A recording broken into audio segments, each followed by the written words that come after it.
Thank you, darling. It's interesting how the truth can sometimes seem, might malleable, depending upon your point of view. Like how those dime novels make you out to be something you're not? Jack, don't be starting trouble. No, he's right. They do tend to exaggerate. Did they exaggerate your part in taking down the Daltons? Well, I was there in the flesh, boy, so I saw what happened firsthand.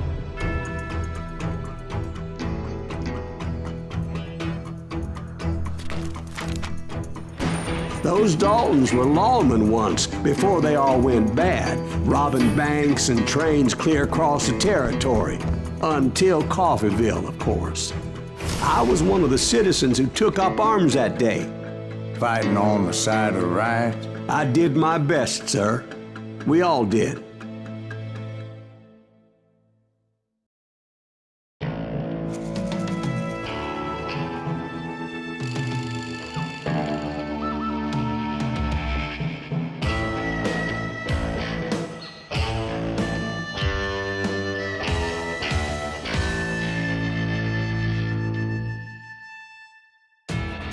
It was early morning. One of my friends was a local gunsmith, and he handed out firearms to anybody who'd take one. You see, the dogs got it in their heads to rob 2 banks at the same time. 2 banks on the same damn street.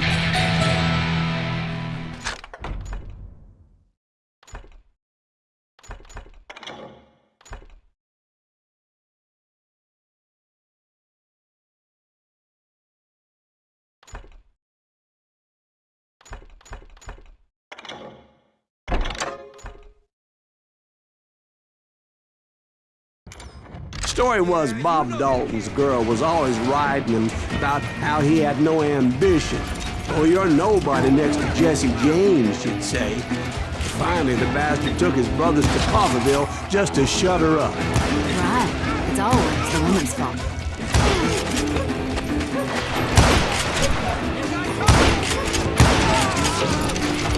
Well, the locals recognized the Daltons right off.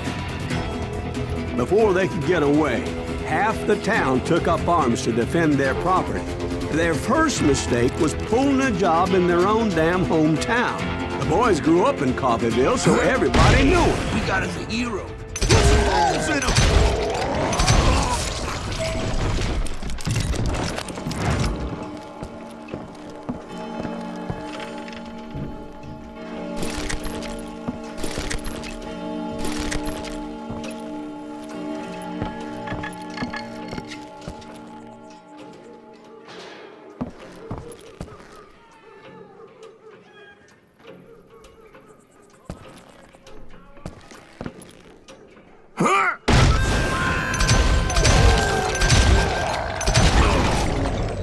The brothers paid dearly for their stupidity, but everybody knows they had it coming. There's more to it than that.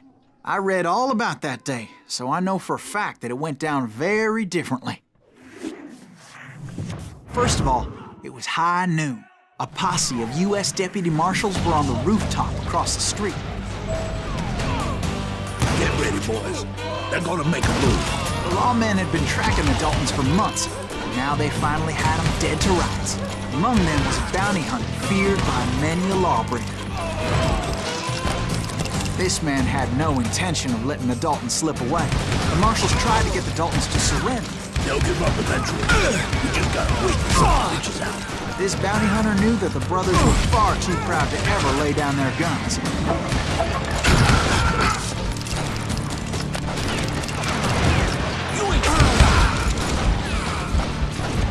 He went in there alone to confront those criminals.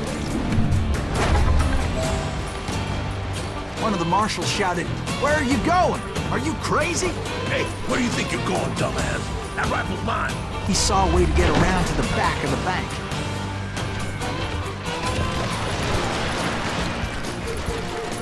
Then he figured out how to hit the Daltons from a direction they weren't expecting.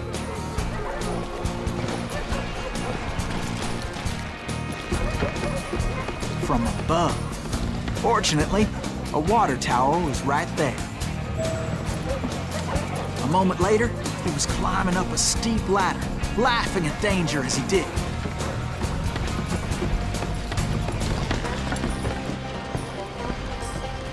It was brave men like him who risked their lives to tame this wild country.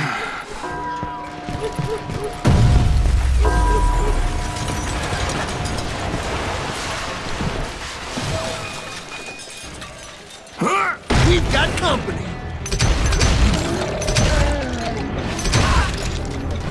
Heroic men like him, who did what other men couldn't or wouldn't to make this country free.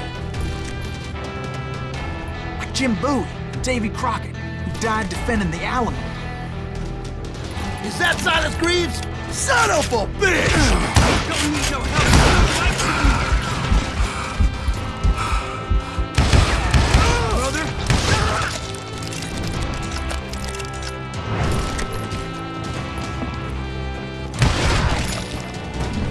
You can't hide from me.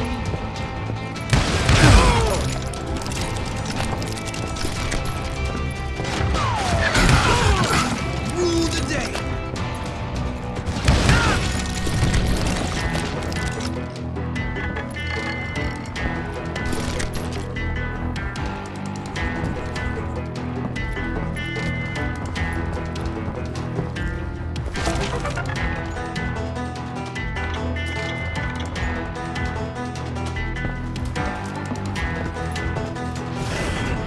Over there! That's Silas Greaves! What the hell? Blam!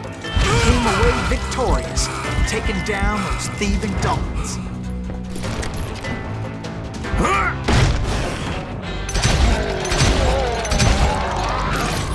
His name is Silas Greaves, and when the dust finally settled, he was the last man standing.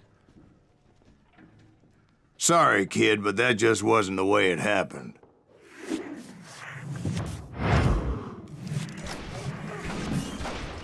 It was early evening, not high noon.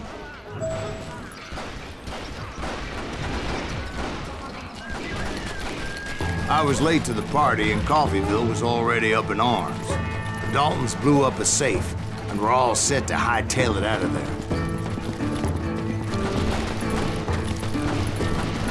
Those pathetic deputies surrounding the bank were dropping like flies.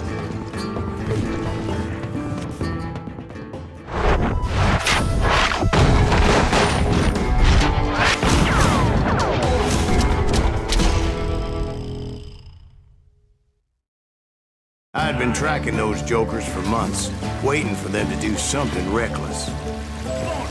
And finally, they did. Those stupid bastards decided to rob 2 banks at the same time in the same town where everybody knew them. But they still had friends in Coffeyville.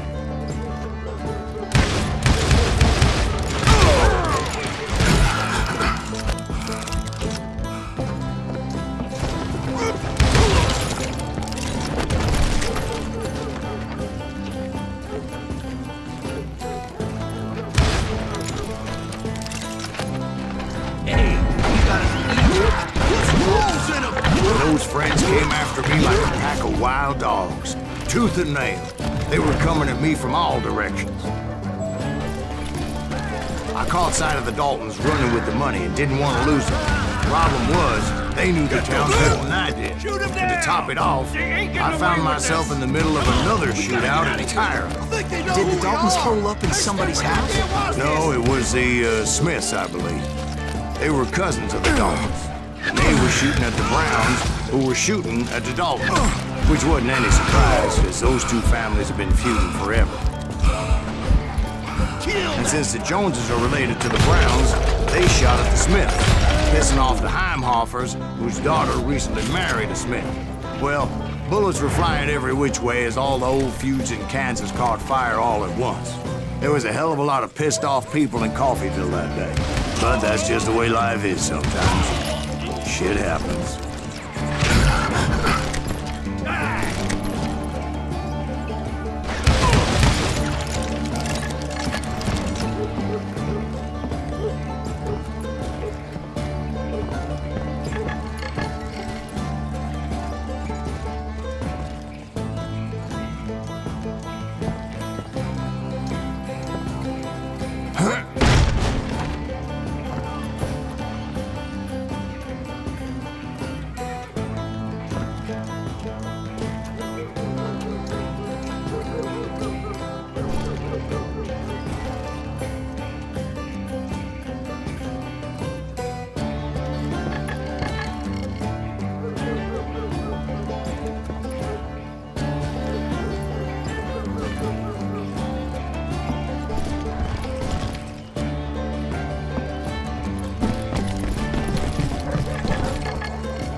Dalton boys knew I would never give up.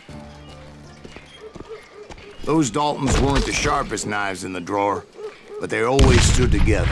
They set a trap to slow me down and allow at least 2 of them to escape. The third brother stayed behind to plant me, just in case that trap of theirs didn't work.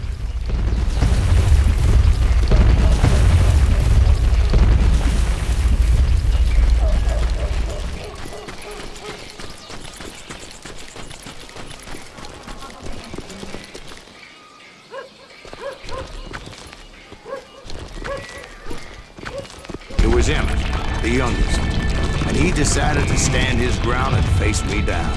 I ain't afraid of you, Silas Greaves. This is where it ends. He was determined to protect his brothers. And I understood how he felt. Taking me on all by his lonesome wasn't exactly a recipe for a long life.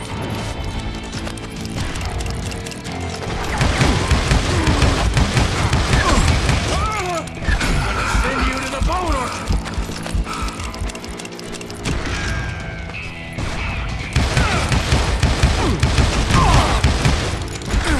I'm gonna tear you apart.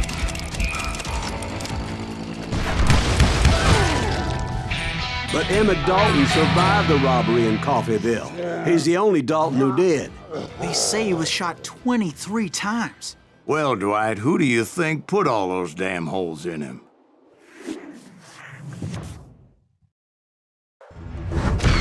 But I have to admit, that boy had grit.